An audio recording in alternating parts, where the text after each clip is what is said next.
this morning I hadn't got anything written down at all, and I thought, God, I really need to write this down. And I'd woken up in the night with, what's that thing where you get really dizzy? Vertigo, yeah. And I've got something wrong with my ears. So if I'm too quiet, just let me know. Because, you know, when you get something wrong with your ears, you feel very loud on the inside and not very loud on the outside. So that might be going on a bit. And yeah, it's interesting coming up to the shrine room here. So I just need to put my cards on the table and say, I probably can't put up a ceiling. I don't know if that's going to make a difference to your choice. But please think it over before we have the cake and tea, okay? But I know your lovely, beautiful cafe downstairs and everything like that. But I had to ask someone to show me the shrine room before I got here, like to come up. And I thought that's a classic Shantikara. He's like a big sort of extroverted, you know, joining people up. So I know the cafe. When I first went to Adhisthana, I got shown around by Yashadeva. I got shown the plumbing, the heating, and the laundry. And then Ratnadharani said to me, have you seen the library? I said, what library? Yashadeva didn't do libraries. He did the internal workings, yeah? So I know the cafe, I didn't know the shrine room. Yeah, good. But anyway, so I wrote some notes this morning. But I brought this book with me, Buddhism for Today and Tomorrow, which gives Bhante's original lectures from 1976. Thank you. And I thought, well, at least I'll have a bit of resource when I come to write this talk. And while I was flicking through it, it was amazing. I opened the first page. I'd been doing a bit of work from it, and there's a guy's name in this, Moksharaja. And some of you know Moksharaja. And he was the guy that brought me into the movement in 1983. And it felt a bit bizarre that his name was showing up in that book there. So I took that as an auspicious sign. I wonder if he's just turning over somewhere in Brighton, hearing that note. So I'm going to say something about personal development and something about my interview with Sangharakshita when we went through this particular poem a couple of years before he died. And I just read the brief just before I got up here, and I thought, yeah, that was a bit late, wasn't it? to read the brief before I gave the talk. That was a bit silly. But anyway, I'll do what I can. Yes. So I just want to start with something that was very meaningful for me. When I read this little extract from Sangharakshita's life, where he's a young man and he gets invited to a army ball, kind of dance, a very formal dance. And he's standing aside in the hall, and he says, at that moment, all the dancers turned to ghosts, and I felt disgusted at what I saw. And he said, it wasn't so much the human beings that disgusted me, but a life without meaning. And I'm saying that because I think you could say it was, the formality and superficiality of the kind of dance that he was witnessing that was a life without meaning. And you could say that the Triratna Buddhist order, or the Buddhist movement, is him trying to pitch against a possibility of a life without meaning. And starting to kind of begin to learn to really unfold in yourself gives your life meaning. I had experience once on a long solitary retreat that I did as a young woman, where I'm too extrovert for meditation, I'm too extrovert for solitary retreats. And at one point I woke up and thought, why am I doing this? Why on earth am I doing this? Like living on my own for 3 weeks, meditating. I don't like meditation, doing puja, okay, puja. And then I thought, well, I like the people involved in this sort of stuff. And I thought, yeah, but that's not really a good enough reason. And then I thought, well, other people that I trust are involved in this. And I thought, no, it's still got too many people in it. Why are you doing it? And then I thought, I had this deep voice that just said, this is the only thing that gives my life meaning. And that ability to begin to change yourself means you get up in the morning for a reason. Yeah, that's as simple as that. Otherwise, why do you get up in the morning? I remember a long time ago reading a book about child development, and a teacher said about a very young child who was, the mother was trying to manipulate the child to do something by giving it an ice cream and it wasn't interested. And then this teacher said, come and I want to show you something. And the child followed the teacher. And the teacher said, children want to learn more than they want to eat. And I thought, when do we lose that? When do we lose that desire to learn more than we want to eat? And you can't base your life around eating, but you can base your life around about learning. Yeah. Anyway, this is where I went. This isn't what written down at all. Yeah, so when I first went to a Buddhist centre, which was initially Croydon and then in Glasgow, and I'd come from art school in London. Everybody who I knew looked like art students. Well, they were art students. They looked a bit different from everyone else, yeah? But when I went to a Buddhist centre, they all looked the same as everyone. Like, they just looked quite conventional, even though nobody was older than 38. I mean, just to let you know that. But they still looked a bit more conventional than I was used to. But when I started talking to them and meeting them, I began to think, these are more unusual. These people are more unusual than the art students that I've been hanging around with for the last 4 years. And that quality of unusualness is what Bhante then called individuality. That we're, through meditation, through friendship, we're developing individuality. And this is like a key to us, yeah? And it's a hallmark in who we are. As you develop more and more individuality, you become, in a way, you become more universal. And you become more different. It's interesting. I've had a few situations recently where I had a brief conversation with somebody on a train, and then later when I got off at the train at the end point, the woman came up to me and she said, are you working in London? Because we got off in London. I said, no, I'm just visiting. And she said, where do you come from? Where do you live? And I said, I live in a retreat centre, Buddhist retreat centre. And she said, Taraloka? And I said, no, I did live at Taraloka, but not Taraloka, Adhisthana. She said, Adhisthana? My mum sometimes goes to Adhisthana. And she was like mid-50s, mixed race woman from Birmingham. I said, okay. She said, I knew there was something different about you. And this is what I saw when I walked through the Buddhist centre. There's something different about these people. Self-development, like metta and mindfulness, is what takes us in that direction. Yeah? We begin to know what we think and we begin to know what we feel without so much influence of media, peer groups, everything. Like, we're thinking more on our feet, we're thinking more for ourselves, and we're feeling more for ourselves. Yeah.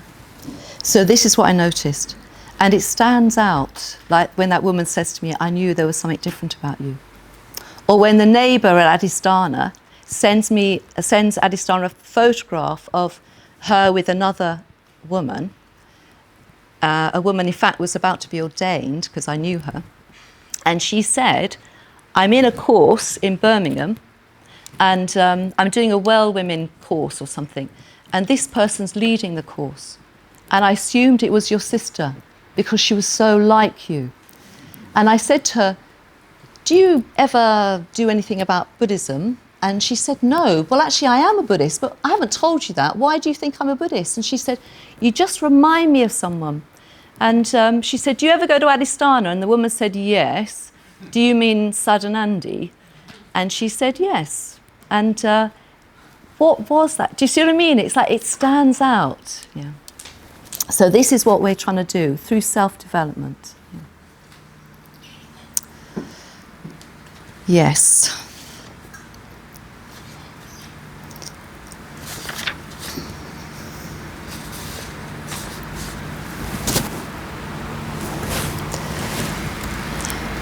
So I think through metta and mindfulness, which is like what we're mostly practicing in the Buddhist Centre, I've had significant experiences through those meditations where I know I'm never falling back from that. It's like you see something about yourself, you understand something about yourself, and you know that now is information that I'm always going to have from the rest of my life, and you build on that. That's what we're all doing. We're building on that. Yeah. When I was when I was interviewing Sangharakshita, he was interesting about it. I was asking him a bit about the lotus, because it's the line that I'm doing, or the line of self-development, is this, I offer you this gift, the gift of the lotus. And I said to him, well, what was all this about, this lotus thing? What was all this about? And he said, I think for me at the time, it was the gift of self-development, yeah? But I think it could stand for the whole evolutionary process, the whole upward movement of life. So I've been teaching meditation, I've been teaching the Dharma in general for the benefit and growth of individuals. So yes, I've been giving the gift of the lotus. And when I was thinking about this, I was thinking about that lovely image in the White Lotus Sutra where you get this chapter on the parable of the herbs, which you might know, where we're likened as plants, we're all likened as different plants, oak trees, poppies, buttercups, whatever. And they've all got rain falling on them, they've all got sunshine falling on them, and they all grow. But a buttercup doesn't grow into an oak tree, it grows into its own particular shape, its own particular colour.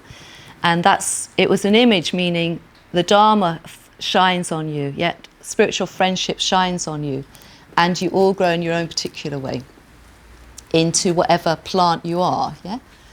And Bhante was very strong about this, that we were all plants. I remember once walking in to see him and he said, Saddhanandi, we grow more like plants than people realise. And there may be something about that sort of way that we receive nourishment and how we grow in a very generalised way and mature. Yeah? And when I first heard this word nourishment, which came out in the White Lotus Sutra, which I was studying once with Ratnaguna, I hated the word nourishment. I'm a bit more Vajric than maybe you realise. So it was a bit too much like self-orientation, like, oh, am I nourished?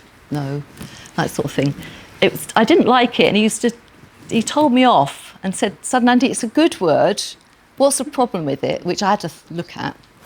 And he gave me this nice image. He said, there's vertical nourishment and there's horizontal nourishment. And he said he thought generally we were quite good at vertical nourishment. In other words, if you feel a bit stressed, you know how to de-stress. Or if you know how to, you're getting a bit tense, you know how to relax. That's vertical. That's horizontal nourishment. Vertical nourishment requires more than that. It requires, in some ways, sometimes a bit of a stretch. We don't like the stretch. We think if we're being nourished, it should just come to us. We need nourishment. It should just come to us. No, that vertical nourishment is going to take you somewhere bigger and further, and that requires a stretch from us. We resent that sometimes. I've noticed that in myself. I resent that sometimes.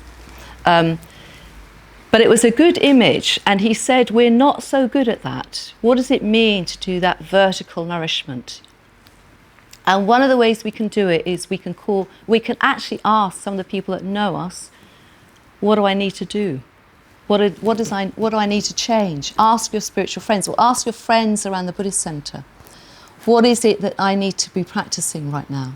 What is it that you see that needs to that I could build on? Or what is it that I need to stand free of? Often people have a good instinct about you. So use the Sangha in that way, draw on people that way. And see if you can nourish yourself vertically, not just de-stress. Society nowadays is very much about de-stressing. It's about comfort. It's about creating ease. Yeah? A lot of the time we think if it's painful, we must be doing something wrong. Yeah?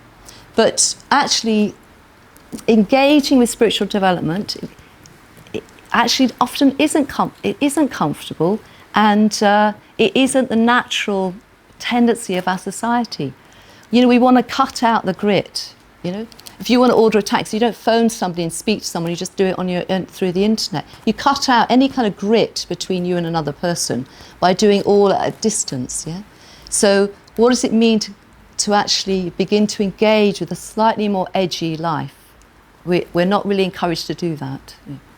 And I think the muscle in us of wanting to learn and to engage in that way is being weakened. And when that's weakened, we lose the meaning of our life.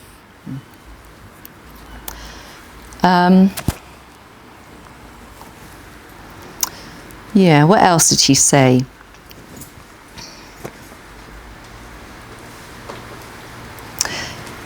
He says you could say the kindness you experience from other human beings is like sunshine that stimulates your growth.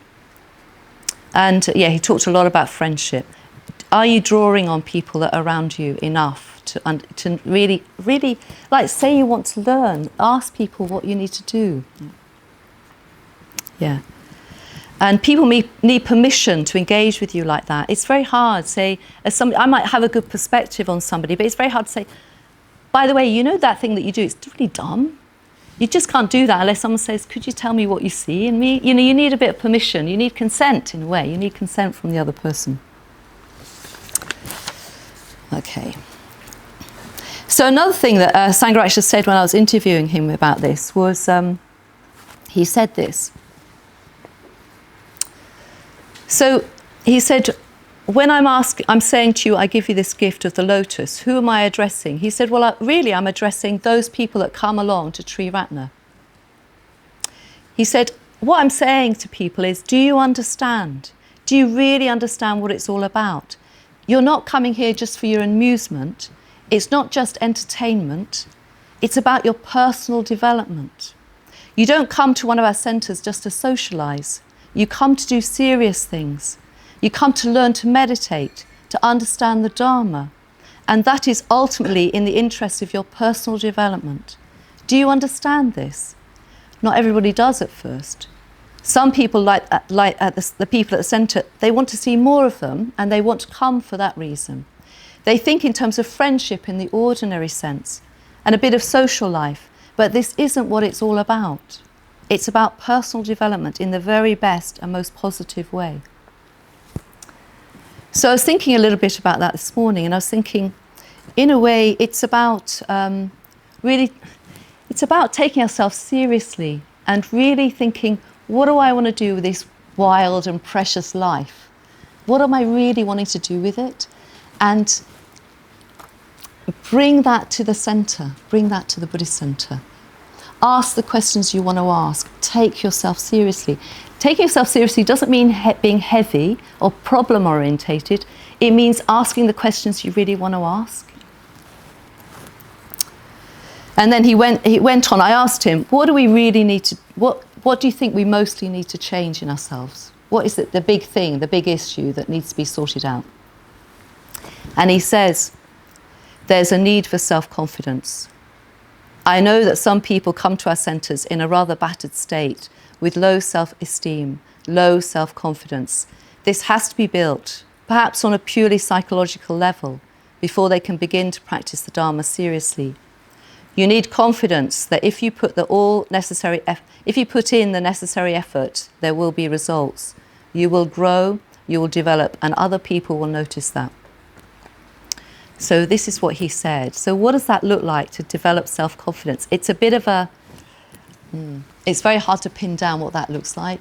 You know, somebody might say, I feel underconfident, but it's very hard to pin down what does that really mean. And it means a lot of work in the metta bhavana, basically. And you can eventually stand in a place in yourself that you never fall back from in terms of confidence. That's going to be a rock in you. Yeah. And it also means the metta quality allows us to see people and see ourselves not through our own spin, not through our own particular lens, but see much objectively. I think it's very easy to think the metta bhavana or metta is kind of romantic or sort of rose-tinted. It's not. It's absolutely clear and objective because you've dropped the prejudice or you've dropped the kind of habitual sort of, oh, I'm really just like this sort of voice. And you're seeing yourself as you really are. And you do that for other people as well. Yeah, so let me think. How am I going to finish this? God, I did all these notes and then I didn't think how to wind it all up. Let me just think.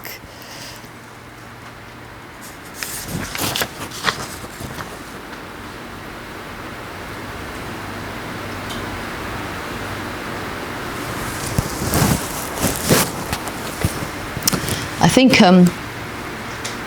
maybe if